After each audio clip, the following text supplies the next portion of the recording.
Hello and welcome back. This is video number 3, and in this specific video we are going to figure out the platforms that are going to be best for your niche. So in other words, instead of trying to reinvent the wheel and trying to guess at which social media platform is going to be where your customers are, we are simply going to spy on your competition. The best way to approach this is by going to magazines.com and looking for the top magazines or the top companies that are printing the magazines in your niche. Now, bear in mind that some niches are extremely specific to the point that you might not find a magazine. So let's go to the search bar here and type in, let's say woodworking maybe. Woodworking. Let's see if they have any. So we have Woodworkers Journal. Fine woodworking. Okay, so let's take a look at the Woodworkers Journal. Now, bear in mind, I've never looked at this before, so I don't know what their social media presence looks like. So, Woodworkers Journal, and let's scroll down here. Sometimes if you go to the actual website, so let's do a search and see if we can find if they have a website. So it looks like this one here.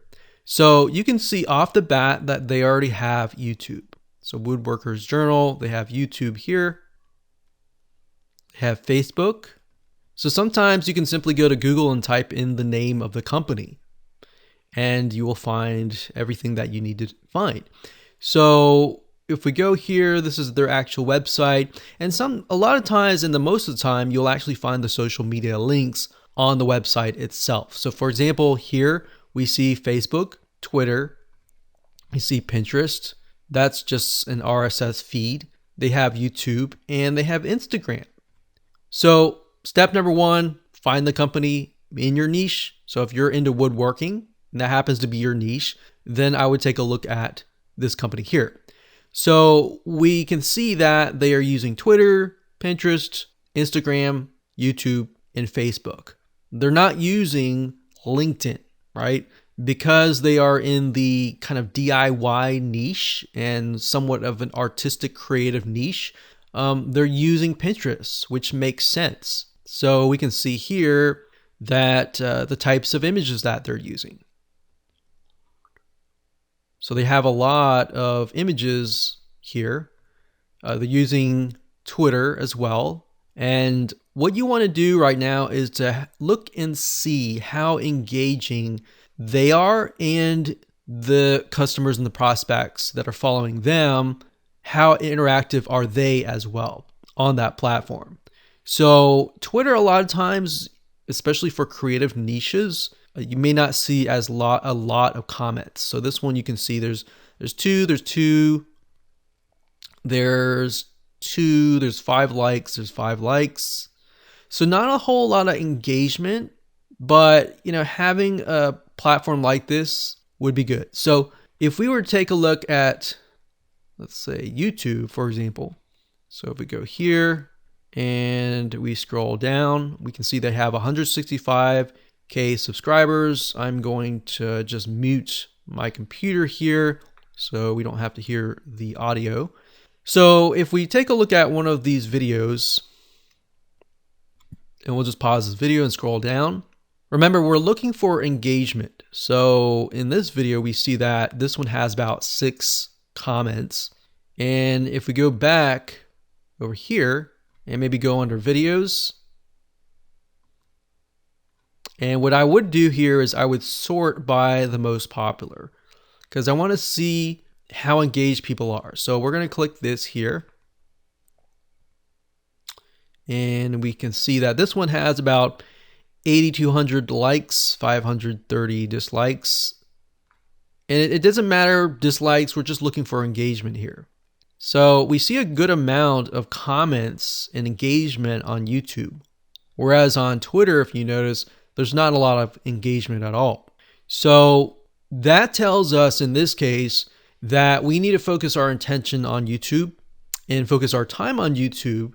But on the other hand, with Twitter, we can automate the process so that we just have, anytime we post something on YouTube, then we simply have it copied over to Twitter. So as I'm discovering things like this, I'm going to write that down. So, upload, we'll just say YouTube, highly engaged. Twitter, we'll just say auto post, not very engaged. So this tells us that we can post on Twitter, but we don't have to really worry about necessarily engaging as much on Twitter. So just a little bit of research here and there allows you to see what is actually working, if that makes sense. Okay, so that's Twitter. We saw that Pinterest, there was a lot of posts and everything like that. So they're definitely using Pinterest. Lots of images.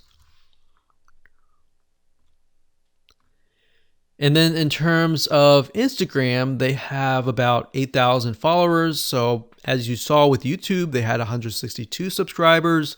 But with the Woodworkers Journal, they don't have as many followers. They have 8,000. But if we take a look at the likes and the comments, we can see this one has 525 likes, 1 comment. So this little bubble here means a comment, and this heart over here means a like.